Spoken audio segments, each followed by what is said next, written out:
experiencing AI? Ooh, okay. I can go first, definitely. My name's Jocelyn Mora, and I'm currently a sophomore studying advertising with a minor in criminology and law. And I would say my first memory of AI was probably honestly in high school. I think it was around the time that I was like taking the SAT. I was definitely late to the trend because I was just so scared. Like I was like, my teachers are gonna get me. Like I feel like there was just so much around it, and I was really unsure. So I think it was my senior year, about like when I was doing the college applications, and I think I Okay. was just using it for ideas. Ooh. Okay, hi. I'm also Jocelyn Munoz. I'm in industrial design and I'm a senior. And first time seeing AI, probably my freshman year on campus. Like, I think I was doing Grit 105, and then one of my Oh, friends yeah. brought it up to me. Like, I would use it like for like ideas or like how to structure my paper. So like that's when I first saw it. That's cool. My name's Ethan Message Fiends, and I'm a junior here. I'm studying journalism, and I got a minor in political science. Currently studying for the LSAT, so we're locked in on that. Oh, Big time, big time. exciting. yeah. My first experience with AI, it was my senior year of high school. Now, first of all, I remember it coming in on like Snapchat. Like it came on Snapchat. The Such Snapchat a AI, distinct yeah. memory. Yes, but I also remember like ChatGPT. I just remember it being talked about like in class. I had no Right. idea what it was like my senior year. Mm. That was my first experience. Mm-hmm. Yeah, hi, my name is Jude Mensah. I'm a third year PhD student in the Department of French and Italian, and I'm specifically in the French program in SLATE, which is Second Language Acquisition and Teacher Education. Mm-hmm. My first time experiencing AI for me was from a student because I'm also a teaching assistant. So I saw something I'm like, this doesn't look like a student level. Like, where is this coming from? Yeah, and I mean, for us in the languages, we've sort of seen this a little bit with machine translation, with Google Translate and students using tools that are more advanced before we even got to AI. So for us, it's not entirely new, just that it's a more powerful resource than what we are normally used to.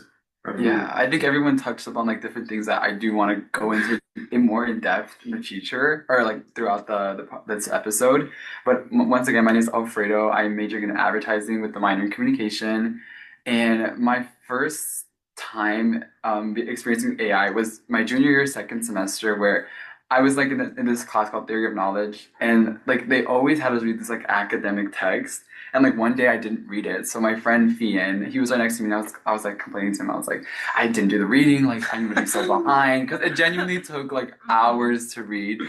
So then he was like, oh, just use ChatGPT. And I'm like, what's chat? Like, and it's crazy to think that like I'm saying, oh, what's chat? You know, like, cause like it's come so far now. But then he like logged me in, showed me, and he like just typed summarize this. And that like genuinely like changed the trajectory of my life. But for the better though. But it's really nice to hear everyone's like experience with AI. And I want to get into like a topic that I don't think is really talked about a lot when talking or discussing AI. I know that we talk a lot about like AI in academics and in our classrooms, and which we'll get into later, of course, because I think it's something that is worth talking. However, I really like to kind of dive deeper on how it affects you as a student in terms of your well-being and your mental health. I think with the rise of mental health being a priority for a bunch of people, AI is definitely a tool that maybe can help like ease some stress. So I guess my question to you is like with AI growing so fast, how has it affected your overall well-being or stress level? Do you feel like it has reduced any stress or has it added another level of pressure or any of that kind of nature? I feel like it's reduced stress like a good amount because like I don't know, like you brought up like the reads for like it can really help summarize readings. It can also help you like understand different concepts you wouldn't normally understand. Yeah. You don't have to be like stressed out about it as long as you're using it like respectfully and like in a good manner. Mhm. Like, I feel like the only way to be like really stressed out about it is if you're using it in a way where probably aren't supposed to. But if you're able to use it like instructionally and like for good things, I don't know, maybe to summarize some things like or explain something in a different way you wouldn't otherwise understand. I feel like that helps a lot. So it reduces stress for me. Yeah, I agree with that. I think in terms of like professionalism, like in school, like with emails and things like that, I feel like it does reduce stress just because I feel like sometimes I don't know the exact wording that I want to get across, like the message, but I feel like chat helps to like reword my sentence and structure it better. So I feel like it relieves my stress because I'm like, okay, wait, it's saying it in a different way that I actually meant to say it in. originally. Oh, and then I know that there's no grammatical errors when I'm speaking to someone, for example, like a coffee chat, and I'm like, okay, I need to be professional here. I cannot have an error. So I feel like that's nice, and I feel like it relieves the stress in that way. Yeah, Anyone? yeah, for me, something that it really helps with it sort of reduces the time that I would spend looking for stuff, looking for Mhm. articles. So let's say I'm researching students' use of whatever, let's say Google Translate or DeepL or Yeah. whatever. So Mhm. not before AI, I would go to libraries or Google Scholar, type in keywords, find. Mhm. But now I can just sit behind the computer and prompt Copilot. That's the one that I often Yeah. use. Mhm. Probably that in the field of second language learning, find me peer-reviewed articles that specifically looked at this and that in this concept within the last 15 years or 10 years.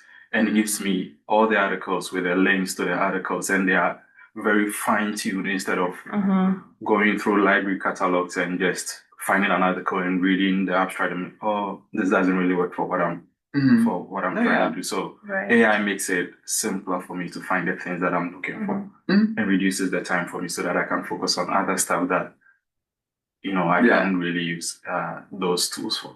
Yeah, I know. I agree. I think when using AI, if in the right way, it will reduce a lot of work and a lot of workload. And I think Mhm. that's one thing that is a main driver and like factor of like why like we might stress a lot or we might feel like down because we have this to do and this to do. For example, I have a lot of group projects with finals coming up, and it's like once again just finding resources for a bunch of things, and I can quickly just Right. prompt onto like the chat and be like, Mhm. I need some resources for A, B, C, D, F, Right. G. Or even how to split it, like into the five. Exactly. No, Yeah. I fully agree, and it just relieves relieves a Yeah. lot of like tension that like Right. wouldn't be there.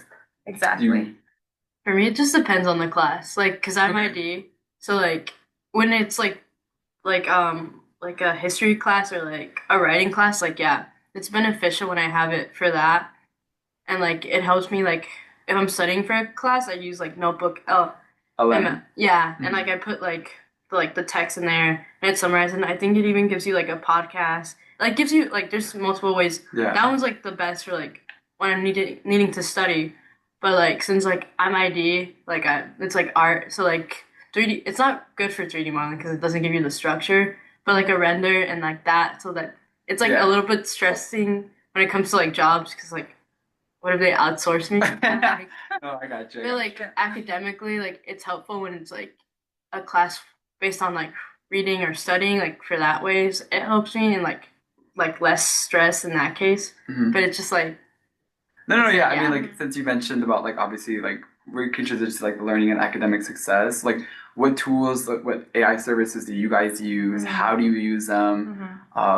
If where'd you guys learn to use these methods? Like you had mentioned about Ret 105, and I think Ret 105 was a class that I really learned how to use like ChatGPT, Copilot, Gemini in a way that's ethical and also still not replacing your voice, but just helping enhance it a little bit more. My professor Dee, or my TA Dee, love her a lot. She was genuinely every single assignment that we had, she would always have like this AI training where like we would have where she would have us put in a prompt or like to make a prompt for like our research proposal, something like that. And then we would also make one ourselves and then compare and contrast and then get like student peer like review from that prompt. So it was really like helpful just to see like how I can use AI in a way that will not lessen my critical thinking skills because I think that's one thing that I'm like most like worried about, like how like critical thinking will be affected because of AI. But yeah, that's how I've been using AI as well to like help structure essays, not necessarily write them because that's when I think it's going too far. However, I've been able to kind of just formulate a lot of things that my brain doesn't like I say that my brain's like a bunch of like scribbles and scribbles, so I think AI just helps me like Right. lay them down. No, I agree. I love using Notion AI just because I feel like it's helped me with my schedule. I'll insert like my class schedule and then also like my work schedule, and it'll like create an entire week for me, and I think that that's really helpful because Notion does that? I didn't know Notion did yes, that. yes, it does. And I'm like, that's so Wow. cool. And I would have never thought to do that myself. And I feel like also that's very time consuming if I were to actually have done it myself. So I think it's nice to be able to have a tool like that. And I think that that's just the key is using it as a resource and a tool and maybe not in ways like you said that where it becomes unethical. Like Oh. you just No, you're. I would say we have someone like trying to ask a question. I think. Oh, exciting. Where's the questions? Well, I just see like the hand raised. Yeah, I just see Yeah. Yeah, we can go ahead. Is that okay? Hi, I'm Susan and I fine. work, nice to be on here and hear you all. Several of you mentioned good ways or ethical ways, the right way to use AI.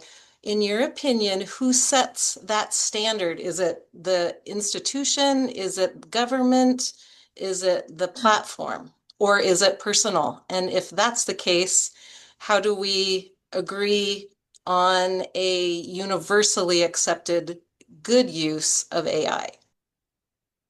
I think that's actually a really great question. It was something that I was going to bring up about how alone in my classes, I've had like real like kind of reflected on like everyone's AI policy, and everyone has a different opinion about it. Some teachers are encouraging me to use it, while others are saying AI is bad, don't ever use it, you'll get expelled, A, B, C, D, F, G.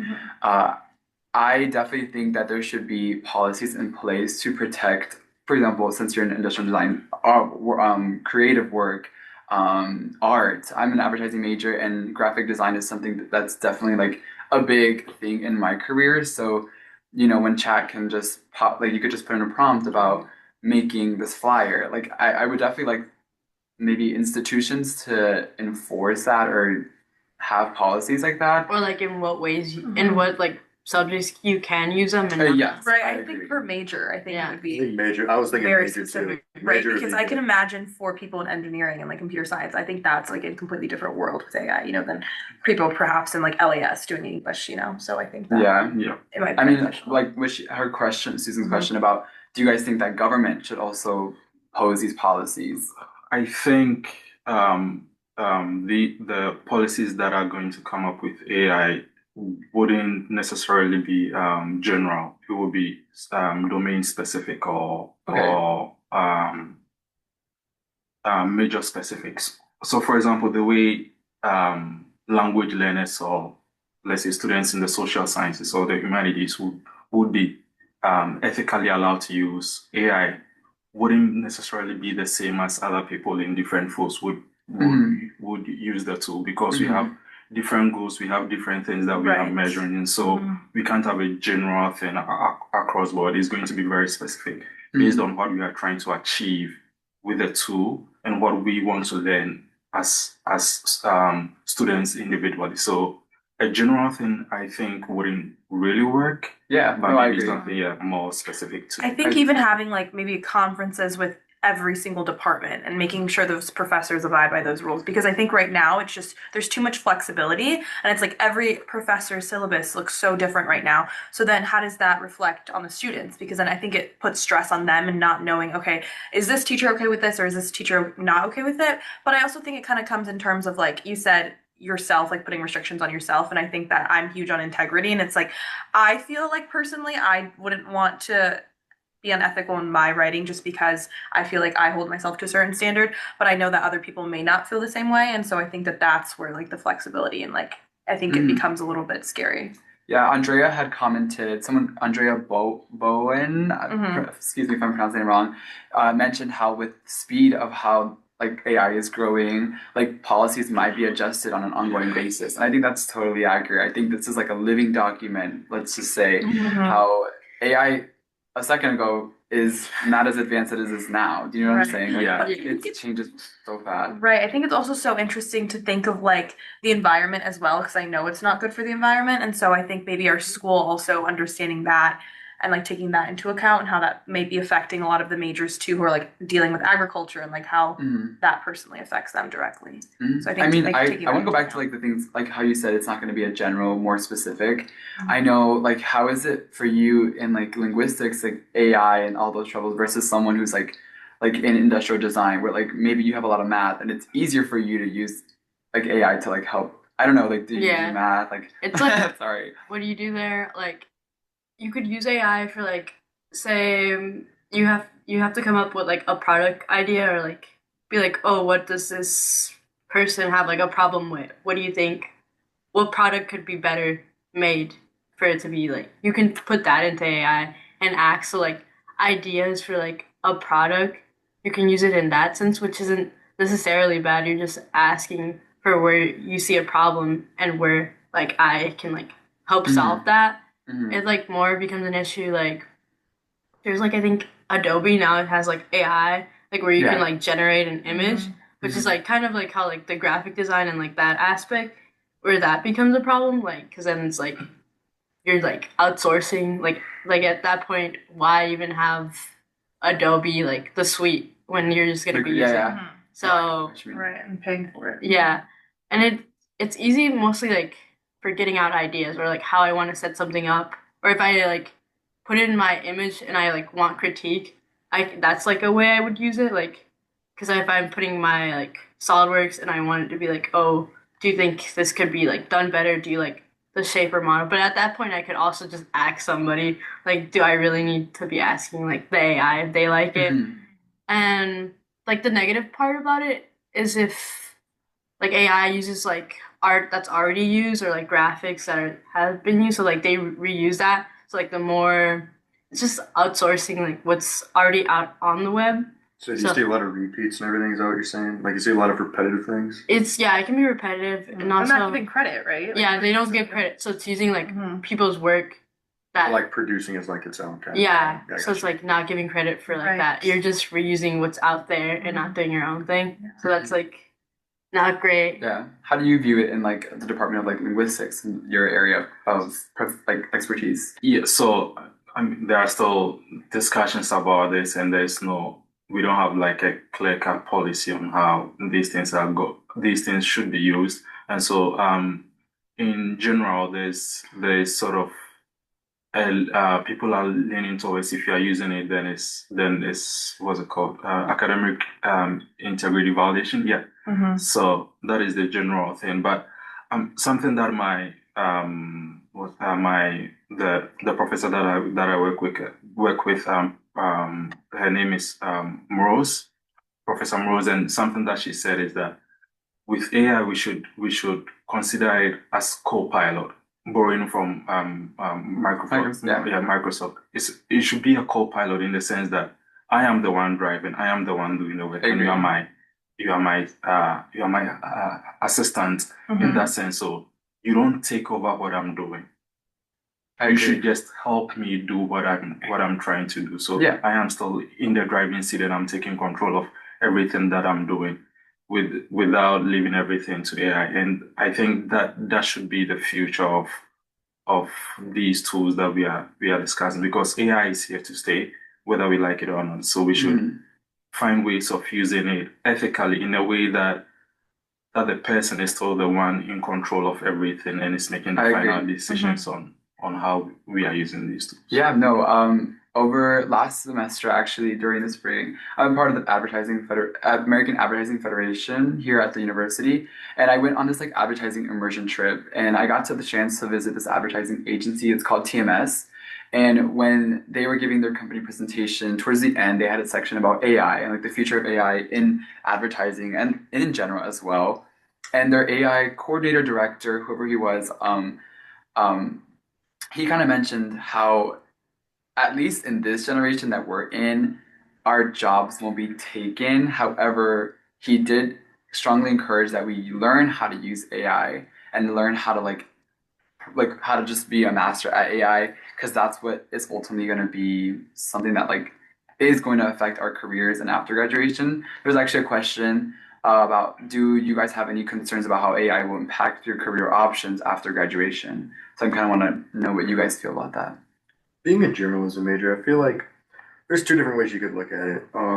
You could be scared that AI is going to end up like writing for everything, but one of the things my professors have talked about is that AI cannot recreate a human's work. That's why like I'm doing a beat on AI, and I've talked to a lot of professors about it, and they can tell instantly as soon as as soon as AI like writes an essay or writes something like that, especially in the field of journalism, where that's what they're professionals in. Mhm. So in that regard, I feel like it could be scary if it completely like evolves, but I feel like AI is never going to be able to reproduce a human's writing. AI is designed to mimic a human and what they would do, but they can't exactly like perfect it. Okay. Yeah, I think what's scary to me is the humanizers now. That I feel like is okay, one step ahead because it's like now you're turning it into what a human would actually write. And I think that now they're trying to detect like the humanizers, but it's like I don't know that that's always accurate or not. So I think in advertising, I do think it is a little bit scary, but personally, I feel like you can always tell like when there's a voice, and I think when actual storytelling is done, especially in journalism, I think, especially in sports and stuff like that, I think it becomes very clear. So no, I don't think I'm honestly terrified of it or anything. It's Period. Yeah. It's like, Yeah. for me, like there's like it just makes the job pool like even smaller. It's not like taking it away essentially, but it just makes it harder because like some people won't want to like hire you because they're like I could just type it in Adobe and do Yeah. it. But there's also like having us do like well you since there is a AI it's gonna stay so learning how to use that tool like you can go into Illustrator and have like select an object and like the good thing is now I think you can click the AI and like change the color of it so like kind of like using it like balancing it out like because you still need to know how to use Illustrator but like it can make I guess making projects finish faster which is a good thing but it just makes things slightly harder but yeah they said it's kind of going off what you said like people kind of want things that are made by humans like to erase that like art would be like crazy Yeah. and like humans want things that are produced by humans that's like the whole point and like to eliminate that would be like just be I don't crazy think they could completely. yeah like it's I can't see that. I feel like maybe because of what it's doing on the environment. I saw a video of how much water it uses, like for every single search that people do on chat, and I was appalled. I mean, it's so much water, like that's Yeah. insane, and it's purified water too, so scary.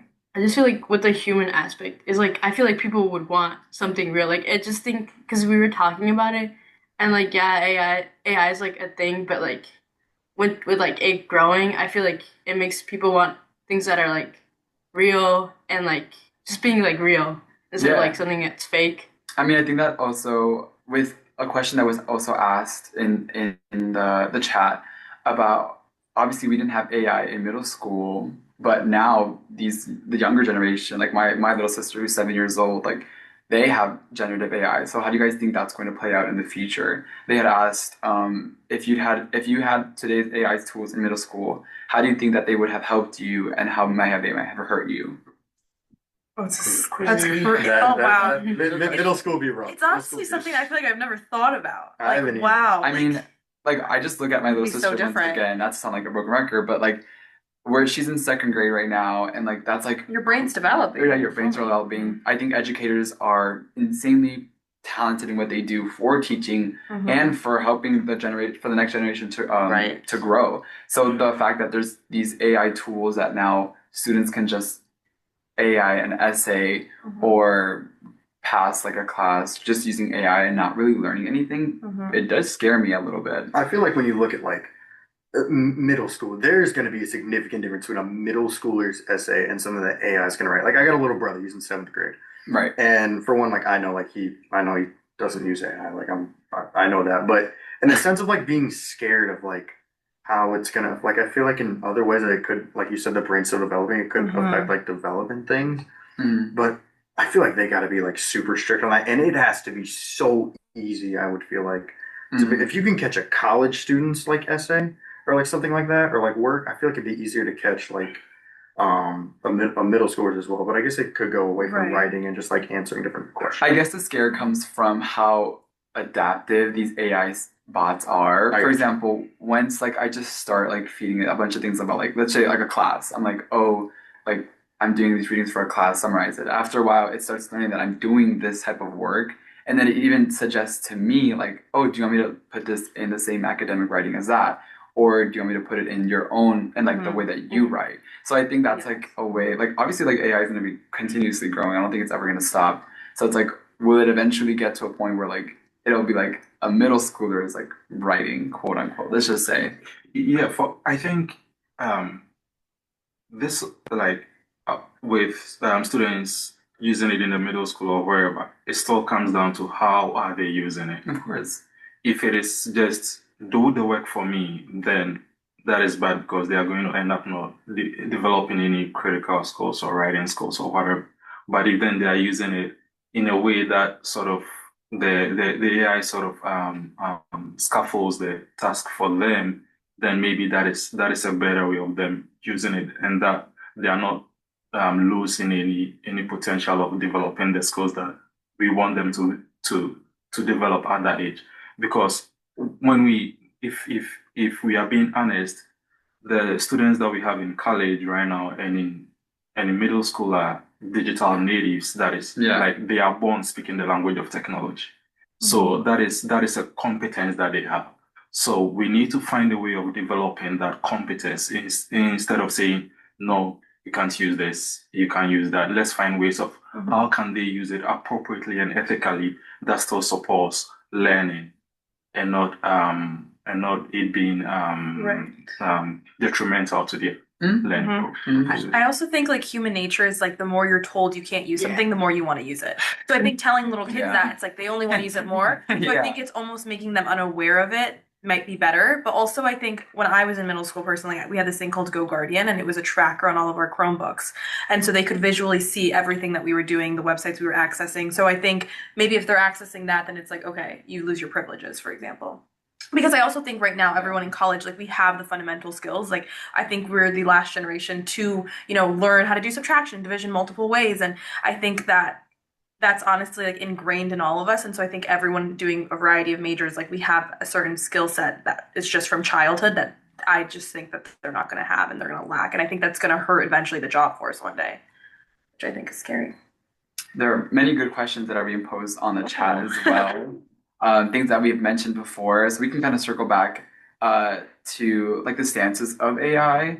Like there are many different like syllabuses that say things like one second, like what do you guys feel about this? Like what can be done? Obviously, like we had mentioned a little bit about like AI being, modified to each like respective like career or major or position. But what do you guys think about this? Like I think getting even more specific, like to the exact assignment, how much restriction is on, that one midterm, or maybe not even midterm, but just like that one quiz, because I think when it's so general and you have a million assignments, you're not sure how much you can actually use it, how much of a tool it can actually be. And so I think that they can actually place those restrictions and do academic integrity if they actually were being more specific, because then I think it can be used against you. But if it's too broad and too general, I think it's hard to draw the line. Yeah, and one thing that we need to also consider is that as we students are trying to understand these tools, professors are also trying to understand it, and they don't know how well they can, allow students to use it. So this is going to take some time before syllabus and course policies allow some of these tools to be used by students, because they're also trying to understand how these things work and how well they can use it. Right. So, yeah. I think just also transitioning their assignments too.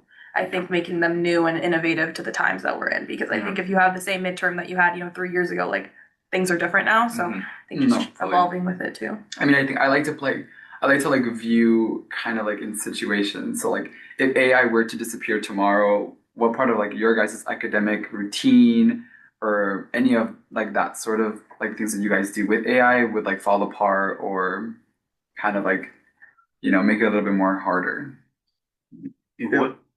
I got you. The biggest thing I can think of would be Grammarly. That'd be really fun. I think that was the very Grammarly. beginning I to love me of like AI.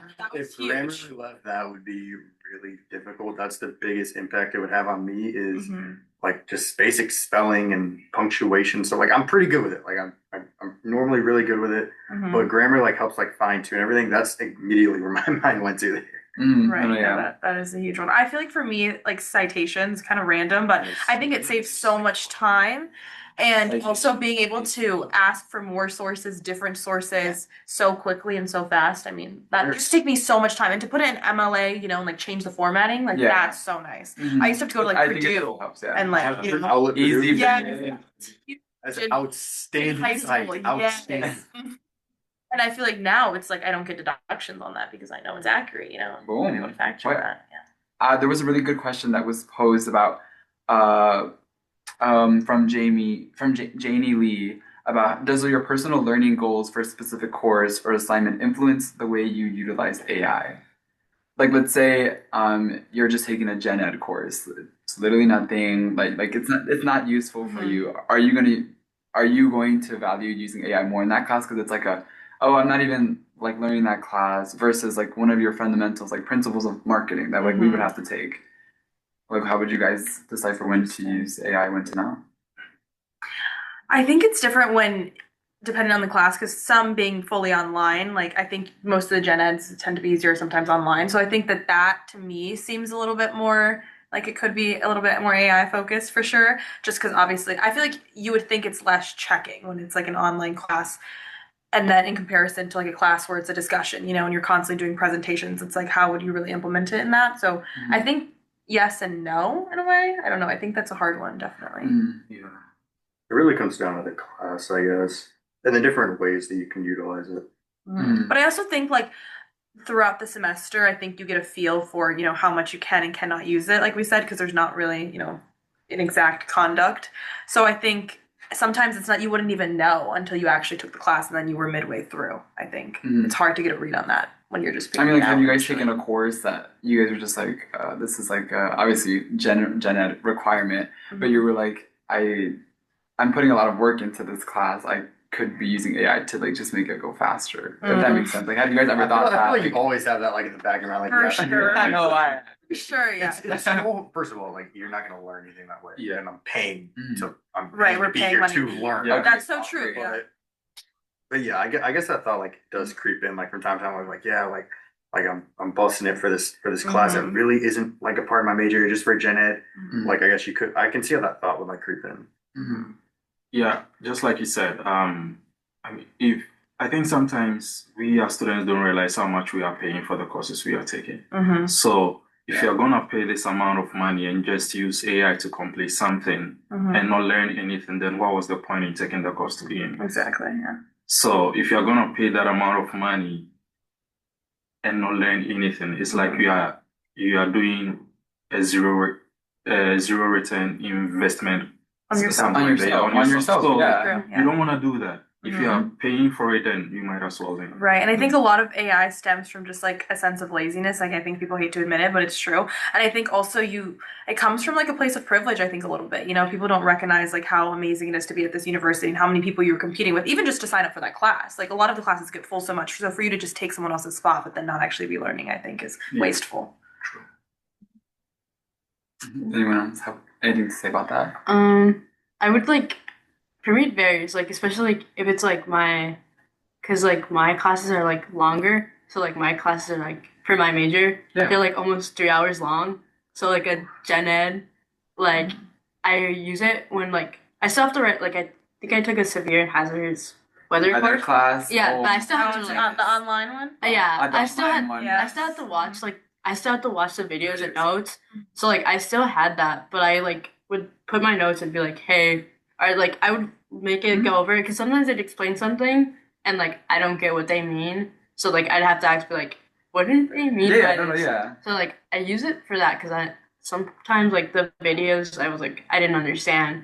So I'd be like, hey, can you explain this for me? I mean, I would have to agree that, yeah, like, I think depending on some of my, like, learning goals for a class, maybe I'll be like, Because I'm not, like, it's just, like, I'm not knowledgeable enough, and, like, that, like, severe hazardous weather. that like, was a I'm hard not, class. That was Like, a hard I don't know, class. like, it was okay, but it's just, like, I don't know a lot about that subject. That's not my major. So, like, it was really good, because, like, them explaining it for me to understand was good in that sense, because I'm like, if you can make it make sense to me, that's where I'm like, okay, that's good. Yeah. Following along with, like, talking about academic success and, like, learning, I've seen on social media. I've even have talked to a couple of friends that have said like my writing has been flagged for AI, or like a teacher is saying that I have been flagged for AI. And it's actually a question that was posed as well in the chat.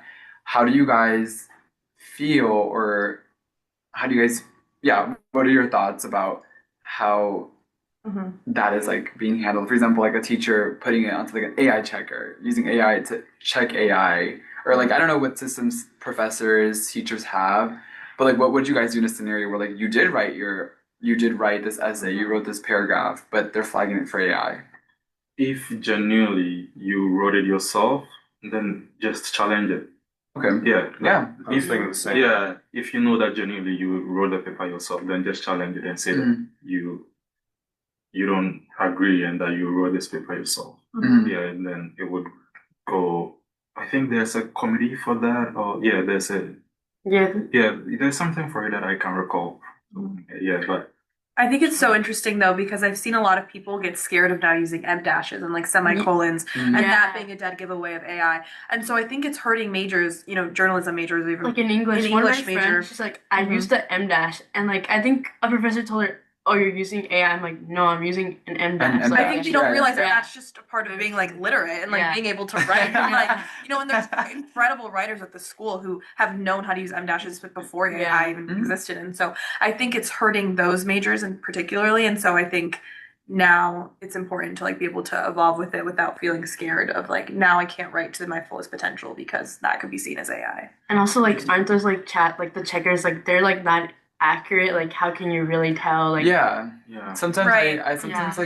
like sorry, I didn't spit, but sometimes my friends were like, oh, I put my thing to AI, like the AI checker, and it still says it's 95% AI when they like wrote it themselves. So it's like I hope teachers and professors and educators are not, or anybody is not Yes. using those Right. to like validate information or anything like that. Do you But guys have any classes that use playback? playback, I don't know. No? Oh, it's like an AI that checks your work for you and they like it grades it for you automatically. And it's like based on like curiosity points and variety of other points. And so you just have to reach a certain limit. And then it's like, oh, you get a 100 automatically. It's Oh, very interesting. That's Yeah. a little I've never heard of that. I know, have it's heard of- new, it's very new. I've heard of professors using AI to grade like Papers. different discussions. I'm like, how in the world how are you doing that? Yeah, Like, yeah. Oh, That's actually interesting. that's Like the interesting. reverse, I didn't think of that and me using it too. I got a Wow. buddy who's in a class and they use like he has to get to like a certain like limit to like have the AI like say, okay, like you're good, or like the more you write. And I'm like, why is AI doing this? Like I don't Wow. I don't understand That's that. very interesting. I've never heard of that. I've never heard of that. Right. It's at different universities because I know people at different universities. It happens all over the place. Mhm. Yeah. Yeah, and I mean, policies are changing. I know different departments who were using what's it called? Plagiarism checkers Yeah. to flag students, and they realized that nah, this is not accurate. It's just flagging students wrongfully. So they Mhm. decided no, we are not going to use them anymore. So as we students are learning how to use these things, they are also learning how to use these things. So it all comes back to what we were saying earlier, that we are sort of in a transition period.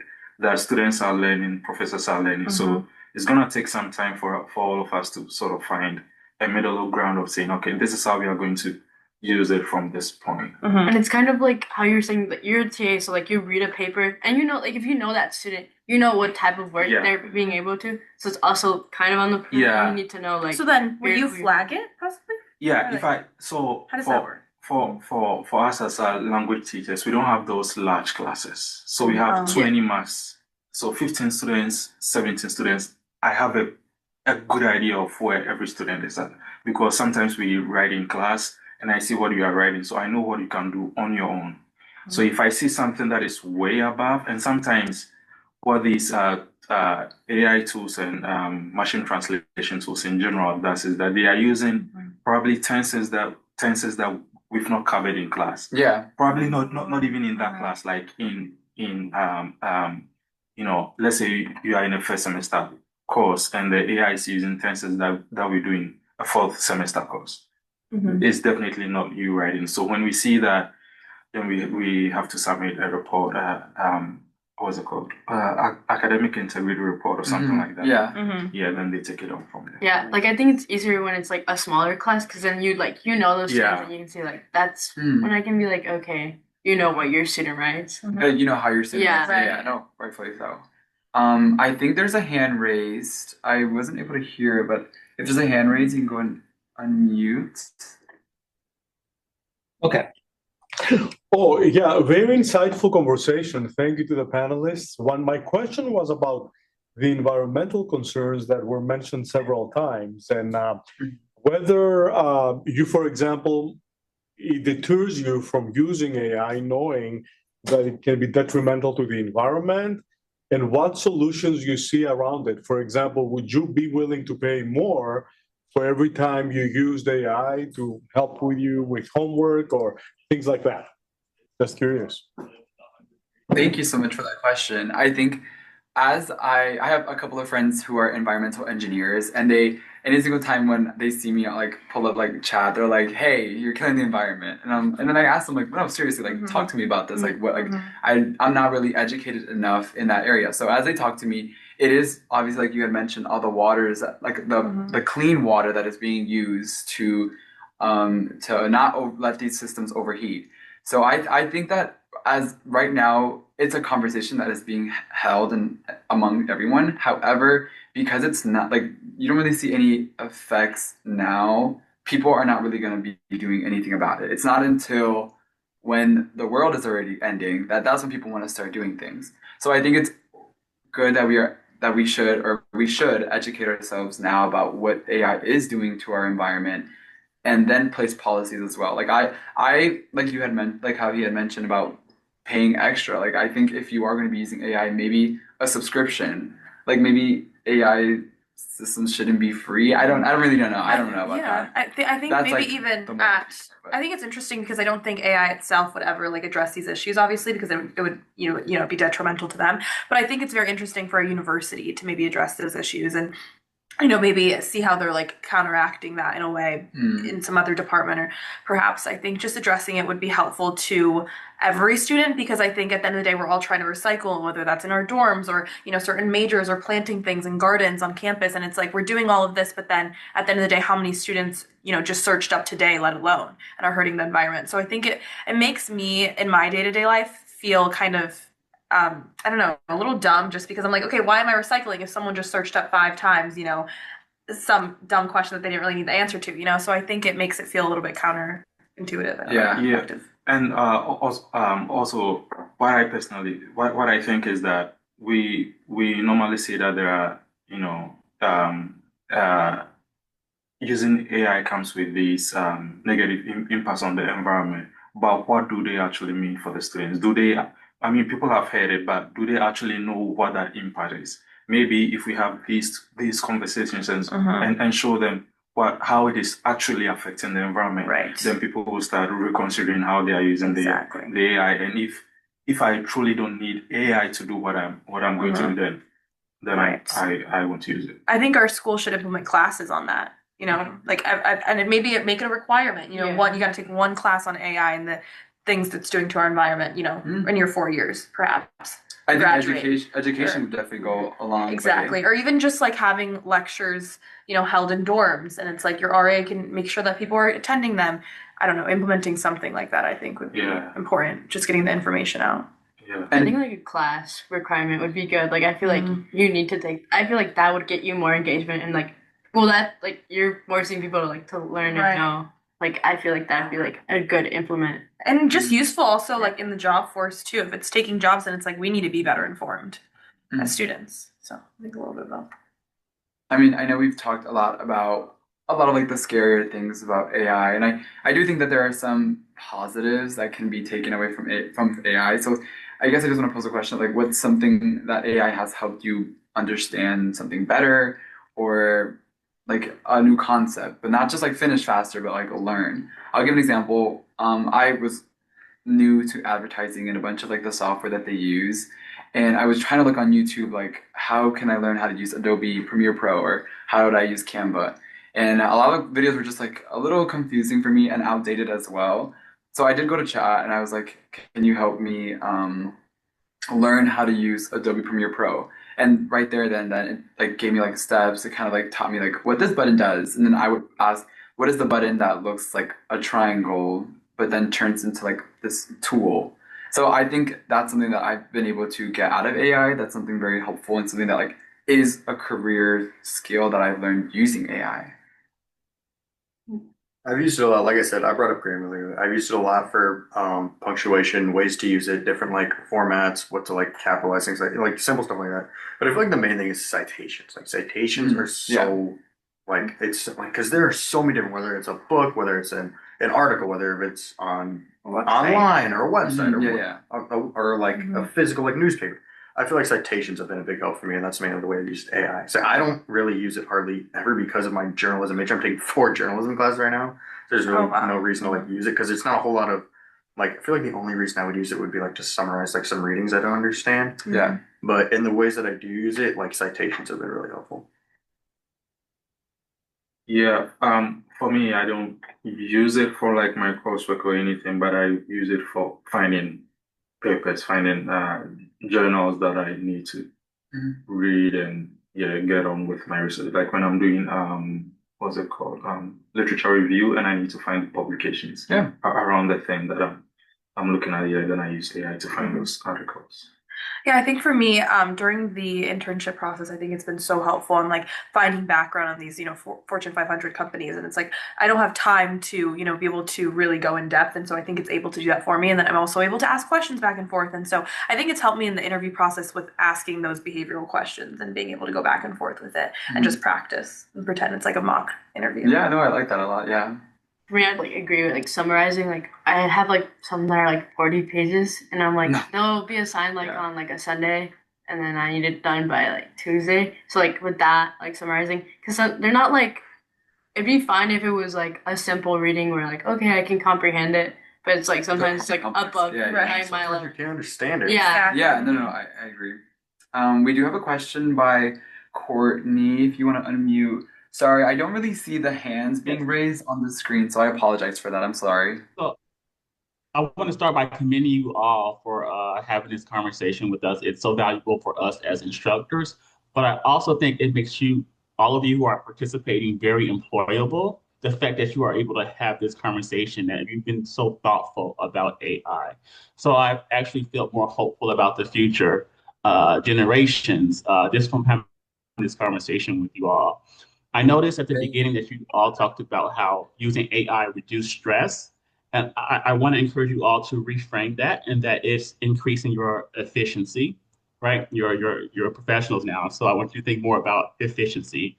And all of us, we all grew up with different forms of the internet, right? And so we all probably have to work harder in the past to get information. And so uh, that's not unlike you all, right? Where you've got these new tools and it's increasing efficiency. We've also increased efficiency, those of us who are, more established professionally. So I want you to reframe that as it's increasing our efficiency as professionals, as students. I know that there's a lot of reliance on ChatGPT, and I just want to encourage you all to look into different large language models. There are increasingly specialized large language models based on your profession. And so I think the being dependent on ChatGPT may not give you the more professional or academic depth in responses or outputs. And so I just want to encourage you all to, experiment with different types of large language models. And that's all I have to say. Thank you. Thank you for that. Yeah, Thank thank you. I think that was really Really like insightful. yeah, really insightful feedback as to like, obviously no, it's not that like we're relieving stress. It's we're being more efficient, like you had mentioned. And I think that's also something that like I've been trying to understand like what AI models can be used better for others. For example, like what does Gemini do better than chat? What does Cloud AI do better than Copilot, or what does Copilot do better than other systems? I know Microsoft has done like a big like $1 billion deals with like the big four in like business. So I know like they have like a bunch of other things. So what do you guys think about I think it's really important that you said in terms of like increasing productivity, but I think it's also like we're just not stimulating our brains anymore. So it's like maybe we're not reducing stress. Our brains are just not being as stimulated, which in turn is kind of hurting us. I think sometimes I'm just not stimulating myself. So I'm like, okay, I'm relieving stress, but it's like, no, I'm just not having to think as hard. And I think that that's like a really interesting idea.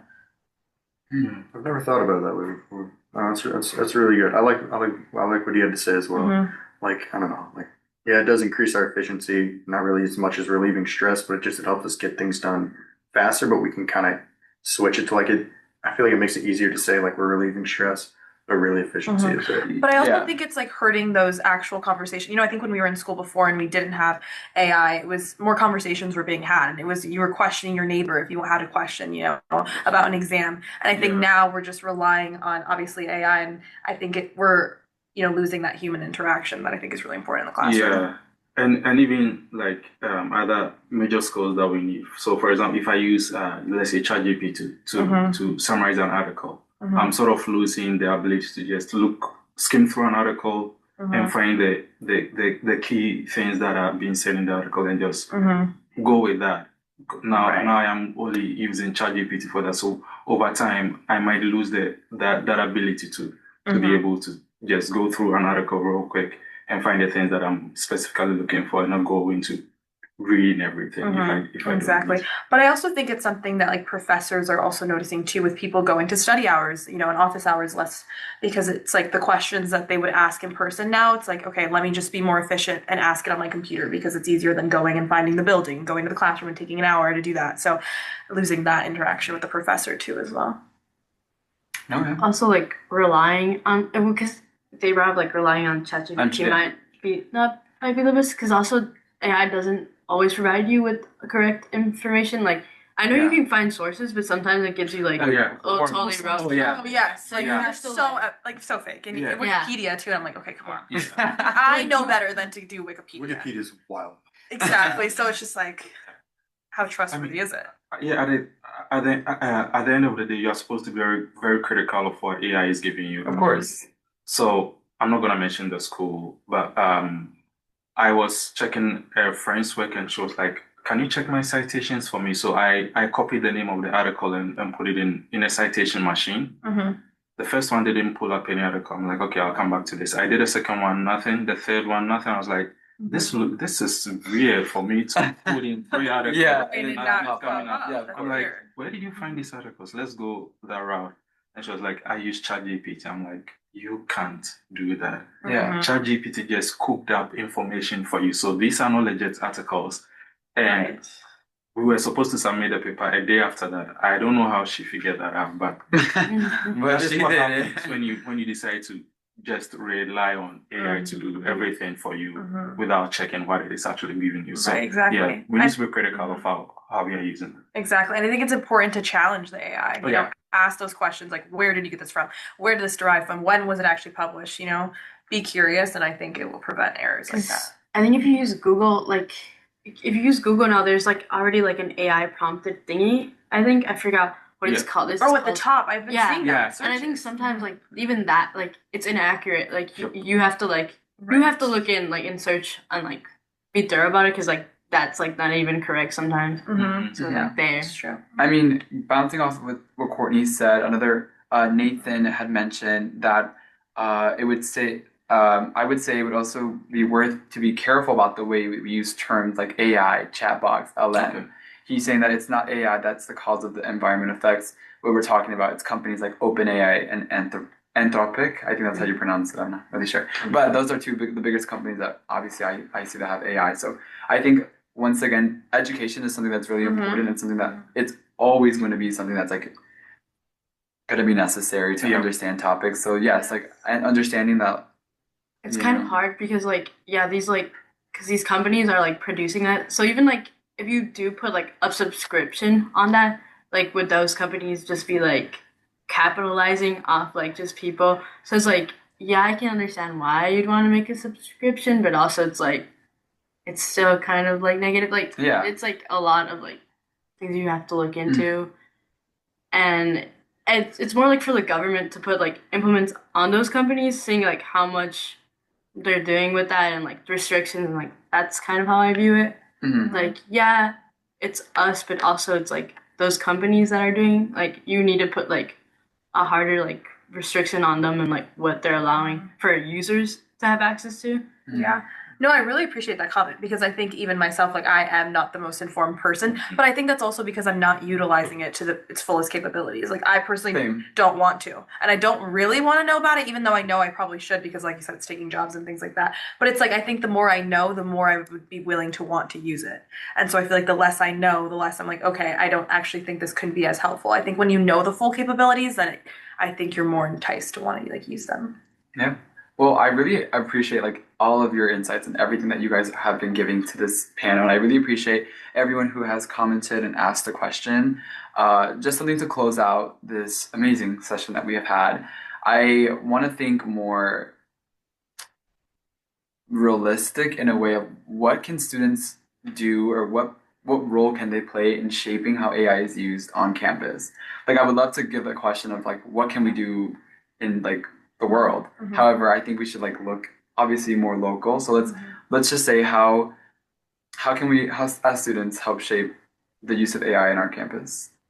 I think it's kind of like again informing yourself on like how like AI has like negative impacts, even though you know they're not impacting you now, just like knowing that they are gonna have an impact. Mhm. It's kind of how like the whole idea of like people didn't believe in like climate change, like and they were like Mhm. saying it off. So it's like you gotta be critical and aware.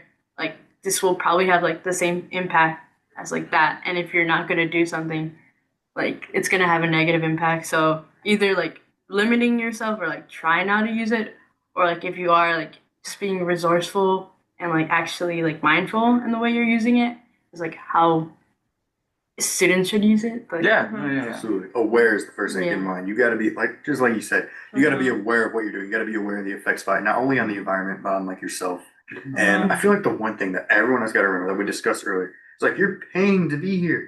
Like there's no point if you're gonna like just use AI. I feel like that's another like you got to be aware of what this is doing, what the long term effects are going to be. Yeah. I feel like that's a big one. Yeah, same for me. I mean, we, these are tools that we can use, but we should know what is the purpose for you using that tool. Is it something that you can do without it? Then Yeah. don't use it. But if it's something that you really need, then yeah. Yeah, I think just understanding that the more you use it, the more dependent you're going to get on it. Yeah. So I think trying to limit yourself and placing restrictions on yourself is going to be beneficial long term. And also understanding your place in it. You know, how does your major affect it specifically? Because your friend might be using it, but they're an entirely different major on an entirely different project. So it's going to affect you differently. So I think understanding that and just being aware of, but also I think being aware of like the professor's perspective as well. And, you know, that it's new for them too, equally as it is for us. Yeah, well, I want to thank you guys again. Thank you so much for all of your powerful and insightful insights. You're getting a bunch of comments and praises in the comment in the chat box, so in the chat. So thank you guys so much for being here today. Once again, my name is Alfredo Martinez, and thank you for joining us for another Student Voices episode today at the Center of Innovation for Teaching and Learning. Thank you. Thank you, our host. Right Well, on.